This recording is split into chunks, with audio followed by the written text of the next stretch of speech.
analyze the physicality of the existence. Once you cross the physical dimension, your logic is completely out of its realm. So, because this is a dialectical culture, the same science has been expressed in story forms.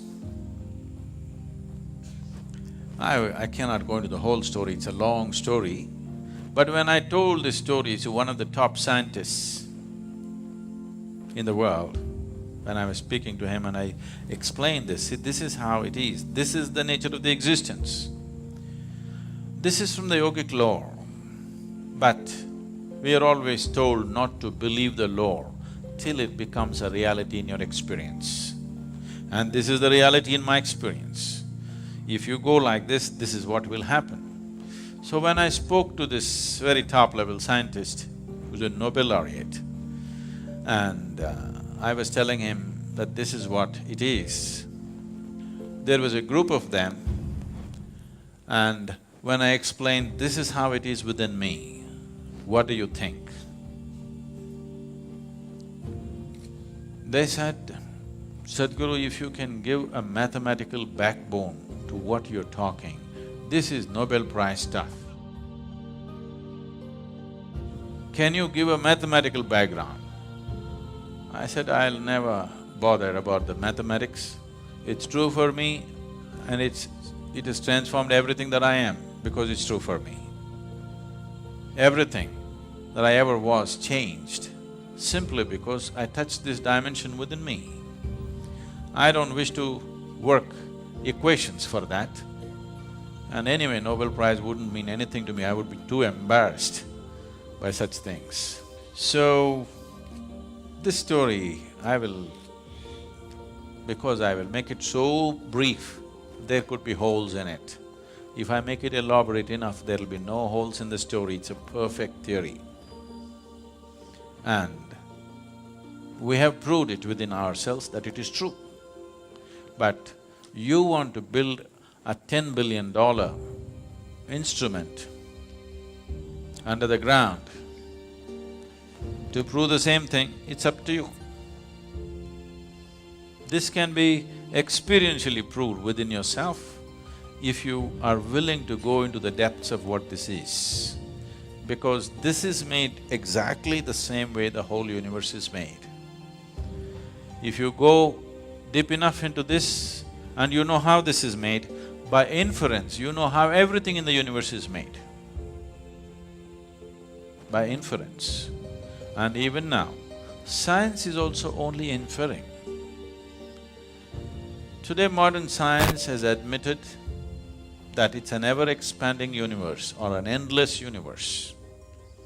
Rather, ever-expanding is a yogic term, they are calling it an endless universe. If it's an endless universe, trying to travel across the universe and find out the nature of the universe is untenable, isn't it? Simply out of question. The only way you could know the nature of the universe, nature of the creation and the source of creation is by going inward, because whatever you ate in the morning, whether it's a idli or a dosa or a banana, has been transformed into a human being in the last few hours. Nobody else can do this except the source of creation. So if the source of creation is right here, if you want to know anything about creation, isn't it the best place to consult? If you want to know anything about creation, isn't the source of creation the best place to consult? And if you had to go to heaven for this, you could give it up. If it is right here, why don't you consult? Simply because you're too enamored by your own thought. You think you are going to capture the whole universe with your thoughts. It is a foolish way to approach. The only reason why science has survived is because of technology. It keeps throwing out technologies. If no technologies were coming out of science, they were just talking about all the things that they have been talking, people would have beaten them down for the money that they spent. And it's happened in the past, when there were no technologies and people just spoke science, they were beaten down, isn't it?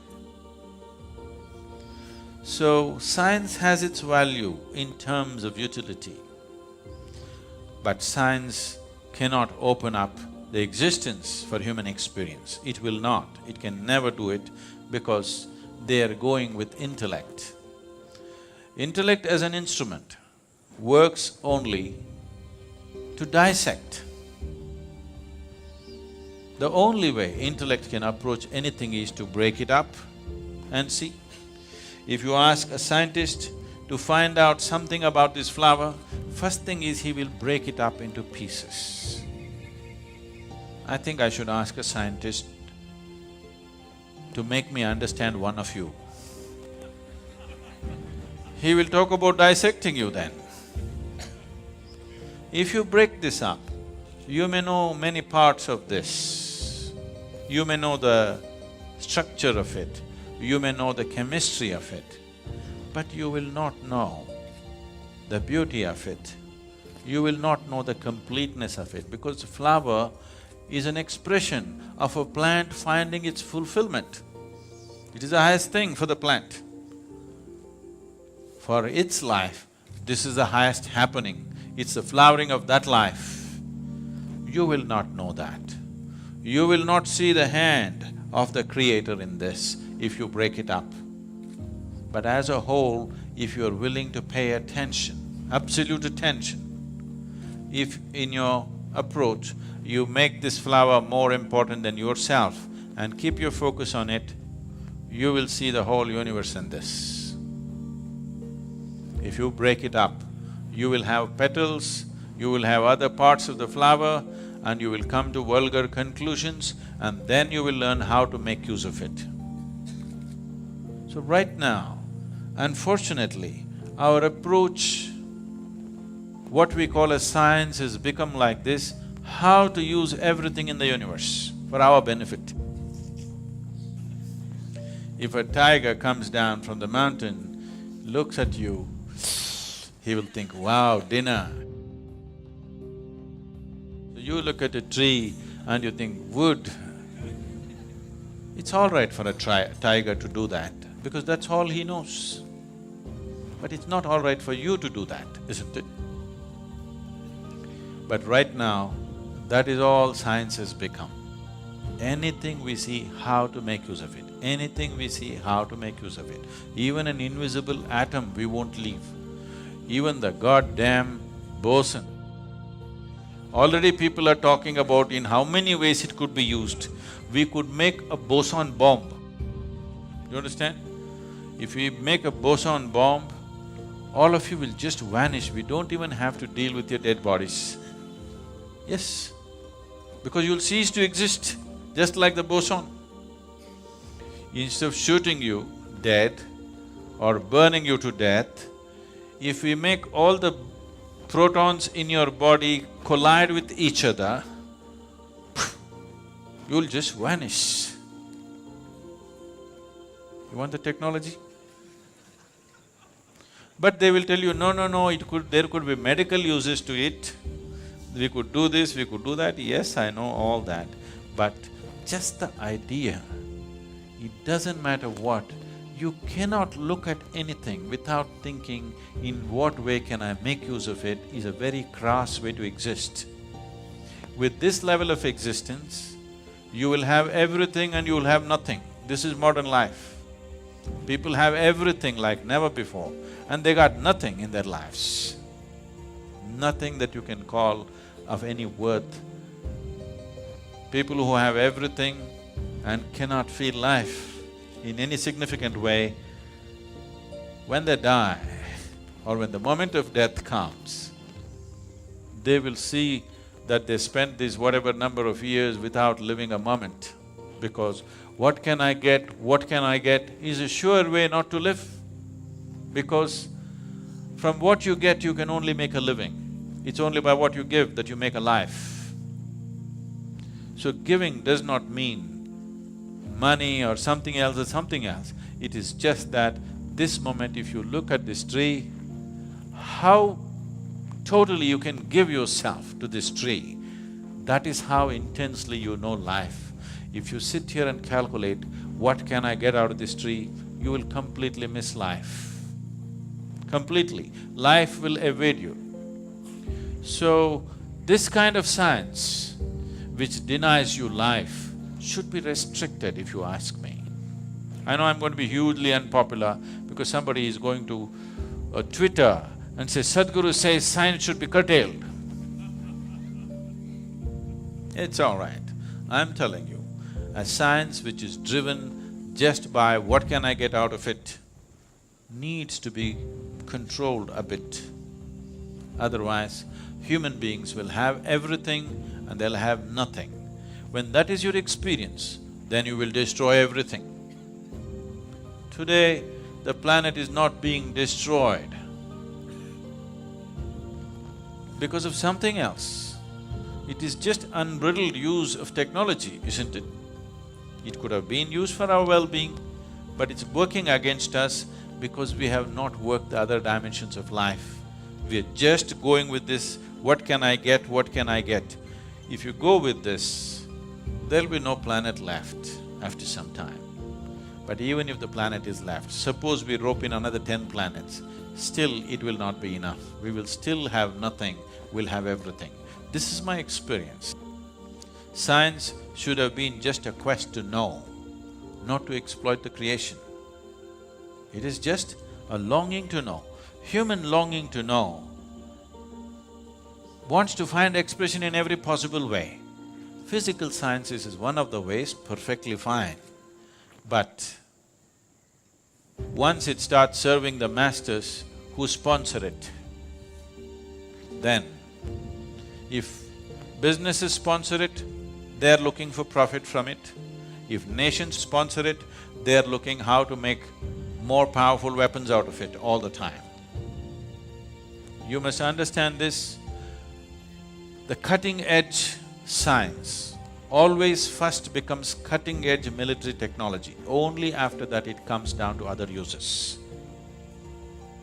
How many lives has it taken? How many more do we want to take? That's a question. So, this goddamn particle, one good thing it's done is, the whole world is thinking particle physics. I like that. That's nice. But do you know the boson is named after Satyendranath Bose? You know this? No? It's an Indian mathematician, a self-taught mathematician. As Albert Einstein acknowledged, he said, the Western sciences couldn't take a single step without the Indian mathematicians. The fundamentals of mathematics came from the East. But always here, the other ethos of the culture said, you should not do anything that's exploitative to nature, because nature was seen as Mother Nature. You don't go about raping Mother Nature. You take only what you need, nothing more. Because of that attitude, this science was not converted into technology, and that is the wisest way to handle science. Just as a quest, a tool, a way to know, and nothing beyond that, and technology must be really controlled. What is absolutely needed, that's all that should be done. This unbridled usage, already people are talking how to use the boson that they have not seen. When we can use the atom that we have not seen. So it doesn't matter what you see, you're thinking of how to use it. This attitude, unfortunately, has been further fueled by the attitude of science. This need to be checked, otherwise it will be our nemesis. It will for sure be a goddamn everything.